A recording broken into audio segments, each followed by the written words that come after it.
एक बार समझाई के देखबो दूसरा बार सीधा ठकबो रे। जब थाना चाहे जाना बाद में ऊ सोचबो रे।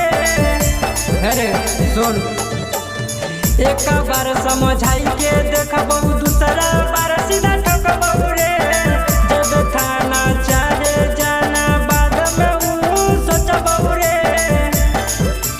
पढ़ल से रखे फेरा में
और